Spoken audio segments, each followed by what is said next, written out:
What is up, guys? Welcome to a new video with Rebels with JediDavie0804. Welcome back, Davey. Thanks for having me, SaiTor.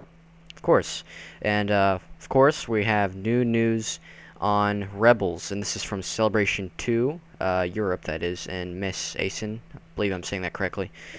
And, yeah, so let's get into details. So we're going to start here with the StarWars.com news reveal. This is actually a good source of information. This is the one with the logo and the two pictures, right? Mm-hmm. Okay, so you're gonna read it, or am I gonna read it? We'll alternate. I'll All tell you right. when to read it. Okay. Filoni, so, yeah. Oh, whoops. Hold on. Something just popped up. Never mind. Okay, Star Wars Rebels executive producer Dave Filoni. They're talking about how he pulled back the curtain on the reveals at Celebration 2 for Europe. He's talking about how the feel, the look of the show is inspired by Ralph McQuarrie's concept art. And by the images I'll be putting on the screen here, you're going to see that very clearly. Filoni talked at length about the use of McQuarrie's art as a springboard for the series, showcasing many works from the original trilogy, including landscapes and characters, and detailing how they inform the visual identity of Star Wars Rebels. Alright, so you can read the next one. All right. I think we should point out that this isn't gonna be 2D.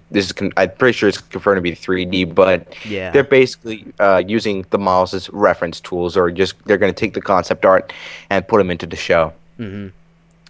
For Star Wars Rebels, fans were given their first look at the Ghost, which will be the main character ship and play a big part in the series, as well as a computer rendering of a very McQuarrie-esque stormtrooper, the interior of the Star Destroyer, and more.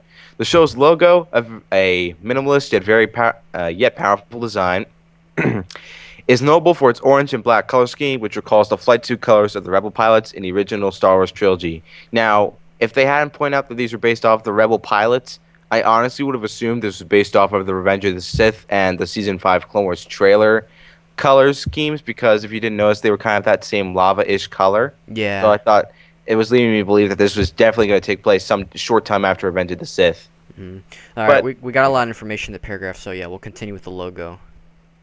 yeah, the logo has kind of a ruined feel to it. Mm-hmm. It's Dirty really and it's really scratched. run down. It kind of represents the idea of rebellion or defiance, you know?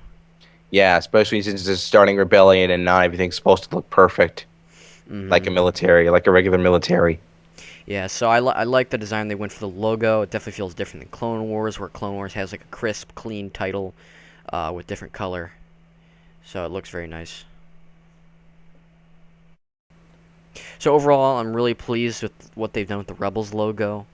Any last words, Davey? I can basically agree with what you said. I wonder how it's going to appear on screen, like when it Mm-hmm. pops up. And I wonder if they're going to do it a long time ago in a galaxy far, far away thing with every episode to make it more original trilogy-ish Yeah, for because the hardcore fans. I always figured that having the opening narration was the Clone Wars kind of thing, and having the opening crawl was the original thing, the Hmm. trilogy. But I have no But idea the how they're going crawl to do would it take here. out a good amount of time on the show, wouldn't it? I mean, those things like that last like 5 minutes. That is true, but yeah, I don't know what they're going to do, but I honestly would be okay with the narration, but if they mhm. do the crawl, they should probably try and make a way to at least shorten it a little bit, but still have time to put in the whole theme. Yeah.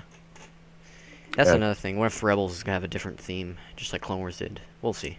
eh, I'm always open to something new. Mm-hmm. Alright, now we're going to talk about the Ghost. What are your impressions on the Ghost, Davy? When I first saw it, um, it looked very closely related to the Millennium Falcon, minus where the cockpit is. Mm-hmm. And it also looks like if you play Star Wars: The Old Republic, this will also remind you of the smuggler ship. Yeah, that it kind of looks like a mix of both. Like, it has the shape of the Millennium Falcon plus that of the ship, and there's different components of the ship that both the smuggler ship and the Millennium Falcon have. And who knows, maybe they based the tour smuggler ship off of concept art related to this. But we're getting off the subject. What another thing that came into my head is, since the Millennium Falcon was a ship with a mercenary as their pilot, does this mean the Ghost is also piloted by a mercenary, and that's who the main character is? Is he or she a pilot? That's a good point because it's I don't know how the Rebels would have started out. I mean, eventually we do know that they managed to get their whole fleet in order with the Mon Calamari and Star Cruisers and whatnot. But the Ghost, for beginnings, it doesn't seem like a Jedi would get their hands on the Ghost. It seems like a Jedi would probably maybe jump ships, or maybe they would keep their starfighter that they had many years before. So this could lead to the idea that since this is one of the main character ships, that we'll also get some type of like mercenary or smuggler character, like you said, as a main character in the show. Yeah, I don't know if you're on the same page as I am, where the Ghost is in a battle scene, but there are I a am. couple things I noticed. One, the cruisers in the background, are those Rebels related or are those Imperial like prototype ships related? I kind of doubt that these are Rebels related because I doubt they would get their hands on such big technology at first. They would only stick with small ships and Corellian Corvettes. That's all they Yeah. could get their hands on. Yeah, these probably are some type of Corellian ships. If not, I don't know. This person who runs the Ghost must have a powerful fleet at their command. I don't Like a know. cartel or something. Yeah, yeah, I'm really excited to see what those are about. Because the ships don't exactly look like the Mon Calamari vessels in Return of the Jedi. No, But they do look something something. like it. Yeah. Yeah. Also, if you look at the date, it's 3/18/13. Now, if you followed the Clone Wars, The Wrong Jedi, the last episode of the series for season 5, was aired on March 18th. I mean, not March 18th, The March third. 2nd of 2013. So they must have gone to work on this immediately. I wonder how long after they realized the Clone Wars was closed they started working on this. Yeah, concept art is usually one of the first steps after they get in a big meeting and they're like, okay, we're gonna do Rebels. So, yeah, they're pretty early in development, but at the same time, I bet they're working pretty fast on this. Yeah. Well, they got a whole year to work on this thing. They Hmm. said they worked like a whole year on the animation for Clone Wars. And since they're doing a different style, they might want to take a little longer to experiment with their new style before getting actual footage onto the screen. Yeah, and here they're talking about the interior of a Star Destroyer, and we have some images of that. Um, they said, yeah, they were talking about how the Star Destroyer will often have a sort of glossy feel. The Imperials always gonna have a glossy feel. So I like how they're sort of incorporating colors and textures into representing each faction. So for example, the Rebels are always gonna have run-down stuff, and the Empire's also gonna have glossy stuff. Yeah, glossy, rich, I guess, looking stuff. Hmm. Yeah, I'm looking at the picture and it looks pretty good. Actually, it looks I don't recall seeing a lot of the no way, I think this is the wrong picture. Never mind. Never mind what I said. Oh. But I'm looking at a picture of an Imperial station. It looks like Episode 4 of the Death Star. I don't know if Hmm. you're on the same picture as I am. I know what you're talking about. Yeah, I know the image. Yeah, All right. so this is kind of cool because we never really saw much of the interior of Star Destroyers before. We always saw like just like the bridge, and that was about it. The bridge, a little bit of the hangar, I guess. But Hmm. yeah, it's good to finally see more of the massive Star Destroyer, Yeah. the giant triangles, Hmm. the giant pizzas. Anyway, All right, I'll continue. While unable to attend in person, executive producers Simon Kinberg and Greg Wiseman share their excitement for the series in a video message recorded for specifically Celebration attendees. The series is set between the events of episode 3 and 4, an era spanning 2 decades and every 4 explored on screen. And of course, it takes place at a time where the Empire is securing its grip on the galaxy and hunting down the last of the Jedi Knights as a fledgling rebellion against the Empire is taking shape. I believe we got the same paragraph when the first announcement of the show came out. Yeah, it was pretty brief. I don't know if they said anything about if this was the start of the rebellion, but it's pretty similar.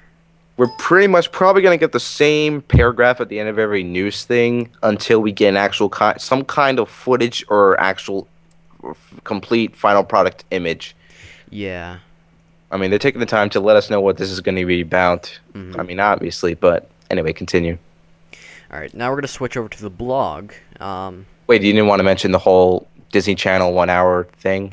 We know about that. That was on a previous announcement, but yeah, basically, let's see. It is scheduled to premiere in fall 2014, next year, of course, as a 1 hour special telecast on Disney Channel, and will be followed by a series on Disney XD channels around the world. Yeah, and this is where I kind of am curious. I mean, yeah, I know Disney has 2 channels, but why would you put it on one channel and then move it to the other? I mean, yeah, I'm pretty sure both channels have like a certain cable plan or something, like you have to pay for that channel. Hmm. But why would you move it from 2? Why not just leave it at 1 instead of the other? I mean, I don't have a problem with it, but it's still kind of an interesting question. Yeah, I never asked. I never just understood why they made two separate channels. I guess for sake of Showtime and because Disney has that much money to make two channels. Um, Well, but consider I guess they just put it on Disney, the movie at least, the 1 hour, I call it a movie, just so it's for families, and so people who usually watch on Disney Channel will be like, oh, it's on Disney XD, I'll go over to Disney XD, so it's probably just an improved views or something.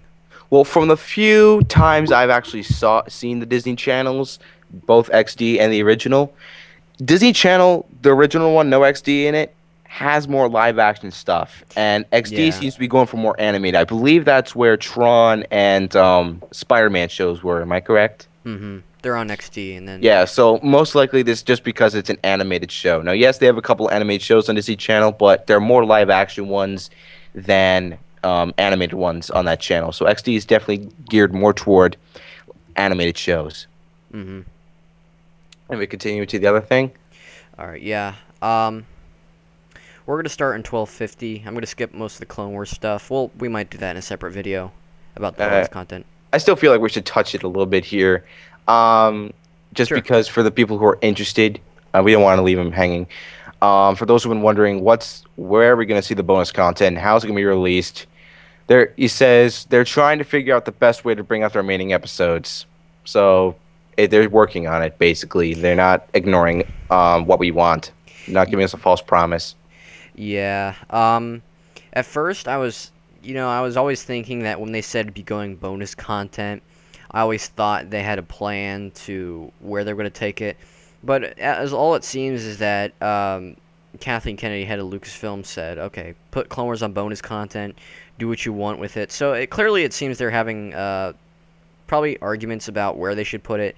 Maybe release it as a DVD or put it online, or maybe release it on TV for one last time. I don't know. Anyway, continuing to the main areas that you want to look at. Yep. Let's see here. We're going to start at 1250. You'll see in Lucasfilm now a collaboration across many fronts. That's something I never really had in Clone Wars. Dave Filoni now showing a video from that's the video we talked about earlier. I've just swamped on Rebels and very glad. I am super excited to be working on Rebel Show and to be working on the movies as well. Simon That's Kinberg. Cool. Cool.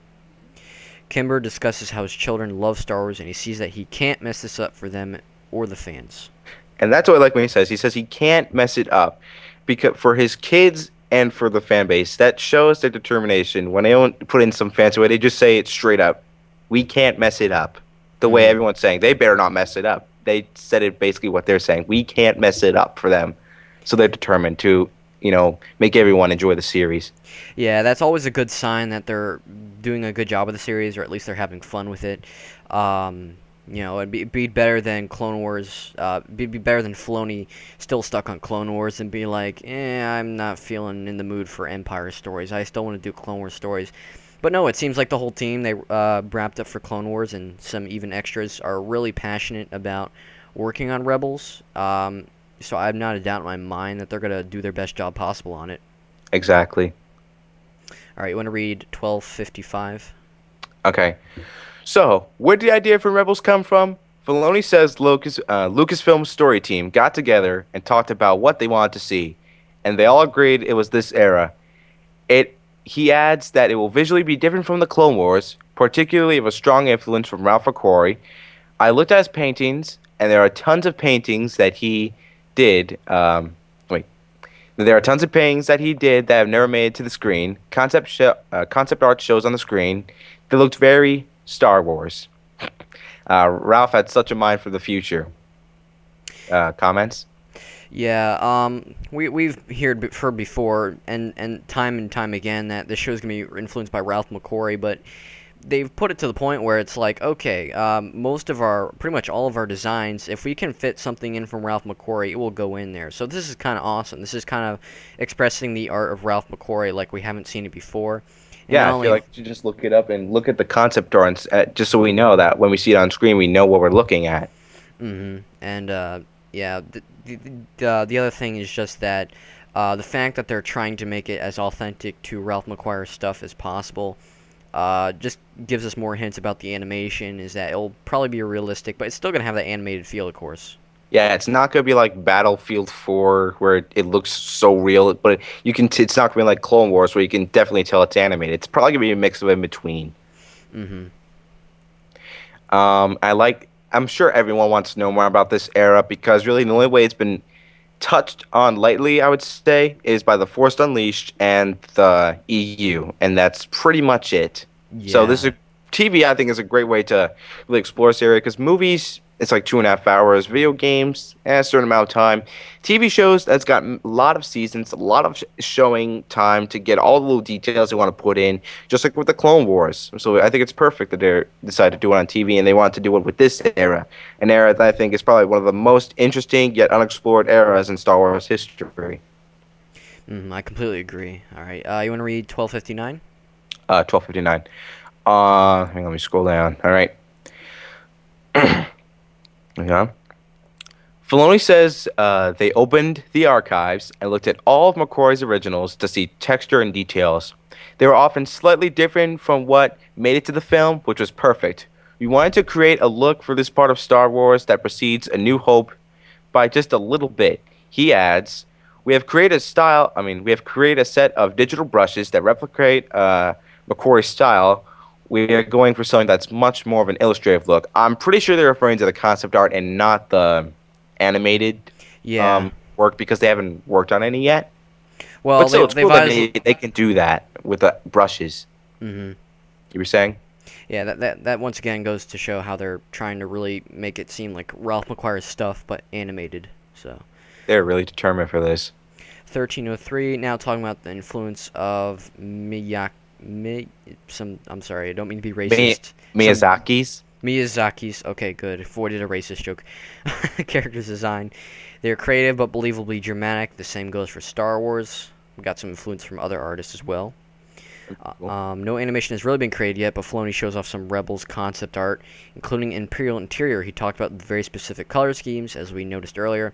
The Empire is always glossy and silver. Luke wears brown and sandy clothes.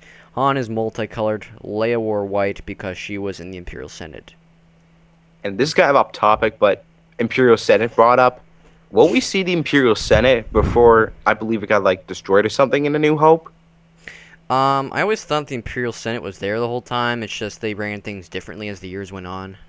Oh, because I like the Imperial Senate like Bail Organa. It would be interesting to see that and young Leia. I'm sure if they're gonna bring in the Imperial Senate, they're gonna have to have Bail Organa, which is against the Empire, and therefore, who's with him? Leia. Because in Force Unleashed, she was like what a teenager when we saw her. Mm-hmm. So I'm pretty sure it'll be like the same, um, age when we see her, if anything. Yeah, this is really cool because um, I'm really interested in seeing if they put the Imperial Senate in, how they're going to handle it, because we've seen a lot of the Galactic Senate in the prequels, and we've seen even more of it in the Clone Wars. So it'll be awesome to see how it sort of has transitioned over. I imagine some senators have already tried to start a rebellion. I don't know how that goes, but they have a lot of opportunity in the Senate, because that's one thing that's definitely not been explored after the prequels. Yeah, is the Senate. Okay, continuing. 1309, you can read if you will. All right. More concept art for an astromech, which will feature arms that McQuarrie originally intended for R2. A little comment here. I kind of feel like they already have arms from astromechs, those little gadgets that are in his little Yeah, the prod inside him, arms. but actual arms that are out there the whole time. That's interesting. Hmm. Anyway, they were originally intended for R2 and a protocol droid, now showing a Star Destroyer. Great applause. Filoni points out that the design will feature elements from Star Destroyers in A New Hope. Now, honestly, we barely saw Star Destroyers in all, so I kind of barely remember. I mean, Star Destroyer is a Star Destroyer, but judging by what they say here, they changed it a little bit from New Hope to Empire Strikes Back to Return of the Jedi. Yeah, So I feel like I should just pop in the DVD and look at the Star Destroyer scenes just to get a feel of what they look like. that's true. 1311, now showing a stormtrooper. Audience applauds. They get excited about anything bad, don't they? That is true. The Stormtrooper picture looks really realistic, kind of. Almost like a video game, kind of. If I didn't know this was a drawing, I would think it's for a video game.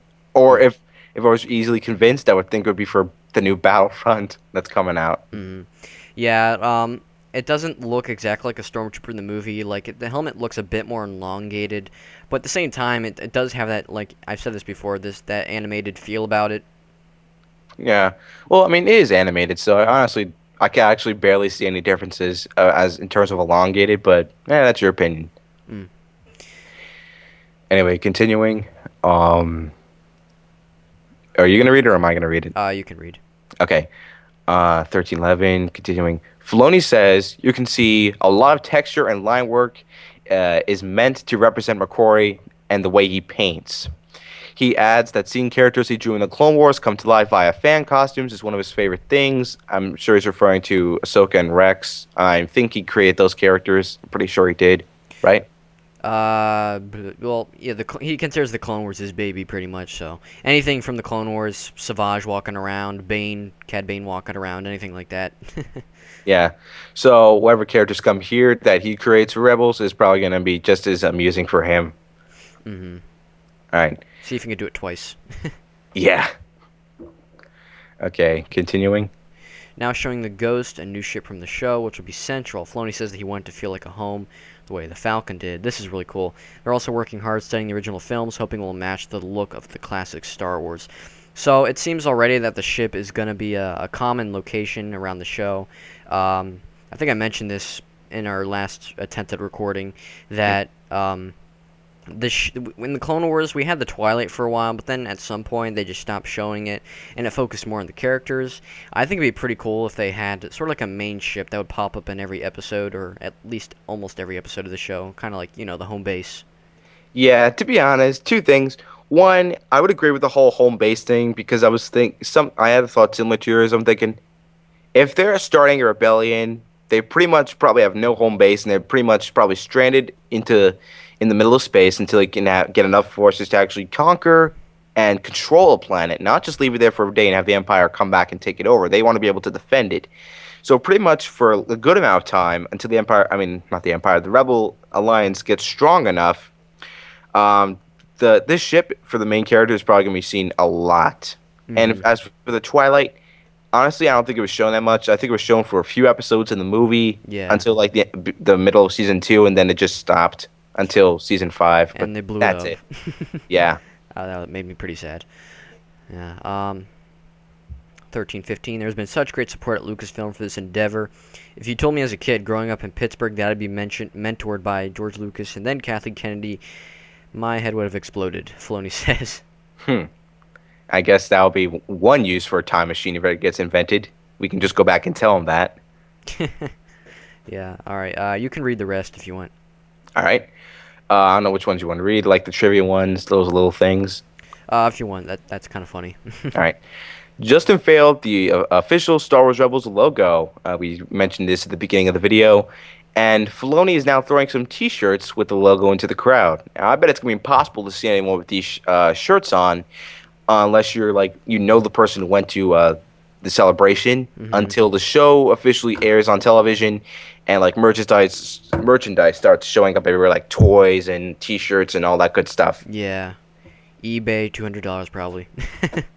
Maybe. For like an early release. Until it comes out, at least, yeah. He's like, ooh, I can make so much money with this now. Instead of, ooh, I'm wearing a rare shirt. Now on to trivia.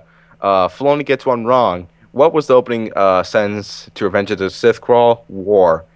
You have no idea how much pressure this is, Filoni says. He scores a 9 out of 10. 1327. Twitter question.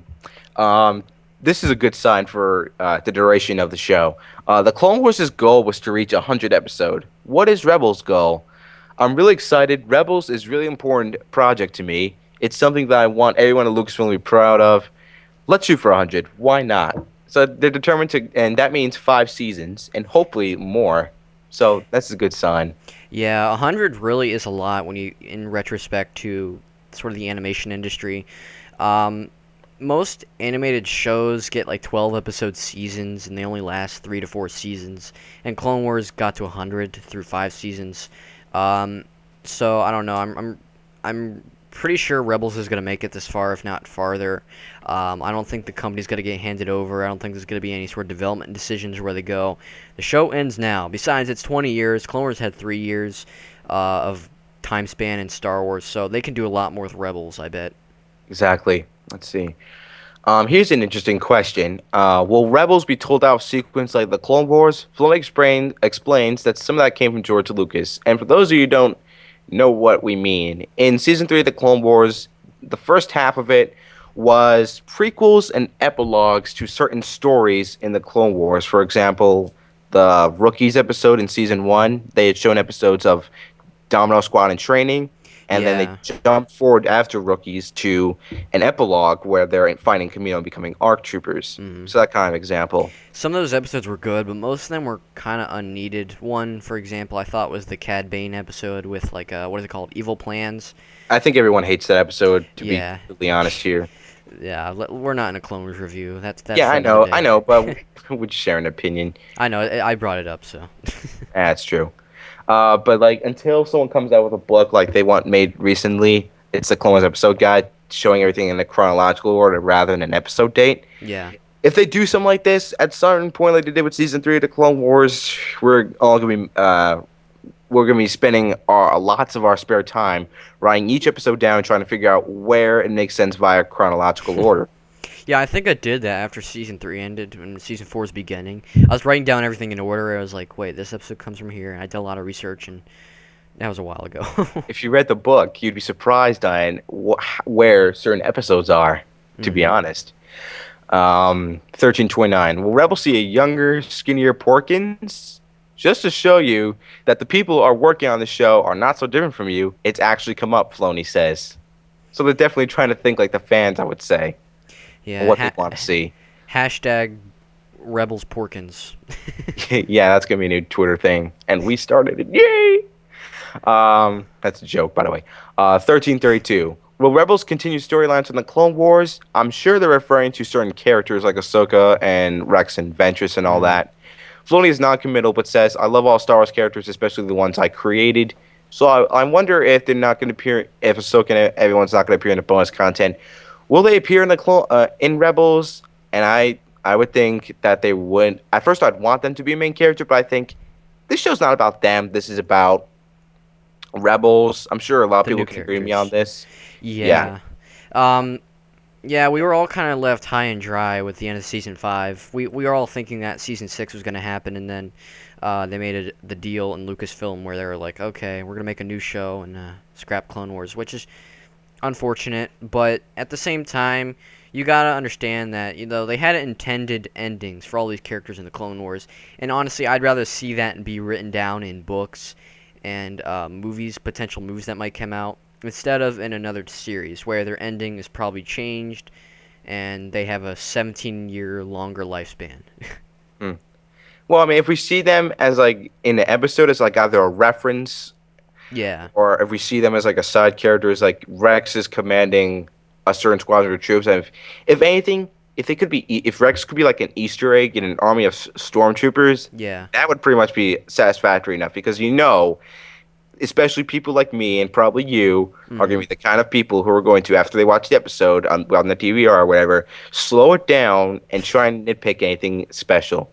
Yeah, and this is the kind of cool thing, is how Clone Wars is kind of embroiled into the Star Wars saga now. It's like how in the Clone Wars they would reference stuff from the Star Wars movies.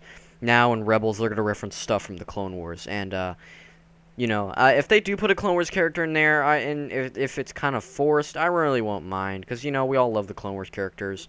But, at the same time, I don't think they should be afraid to give screen time to newer characters. Same here, but I mean, there are some characters that actually have an opportunity for that, like Cad Bane's a bounty hunter. I would like to see him in Rebels. That'd be kind of cool. Yeah, if you have like Cad Bane and Boba Fett doing some kind of bounty for something like get the main character, that would be interesting. Or have, like I said before, Rex is a general, not a general, but like a captain in Imperial Squadron. That would be interesting. Commander Cody actually does retire as Imperial Army trainer. He was the one. I think he was like the one original clone that they never dumped from the army.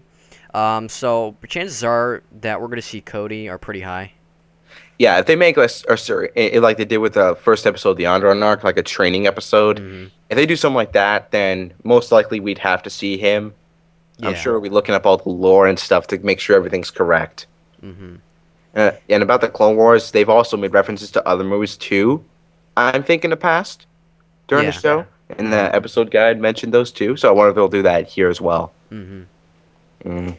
And that's it for the panel. I don't know if there's anything else we wanted to discuss. We've already talked some about the images. I'll be putting. You guys have been looking at images for the past 30 minutes of our discussion on some stuff like that. But any last words on what we know about Rebels after Celebration 2? As in what we would see next. Mm-hmm. I honestly have not found anything as to what the next set of info is going to come. If anything, it's going to be like a Twitter post or a short YouTube video, but honestly, I don't know what's going to happen next. It's Mm-hmm. going to come out of nowhere, and we're going to have to get recording to get our info. Yeah. So guys, thank you for watching. Check out my other videos upcoming and prior to. Don't forget to subscribe to JediDavie0804. I also thank you for coming. Thanks for having me. It was an honor. Of course. And we'll be seeing you next time on the Rebels discussion.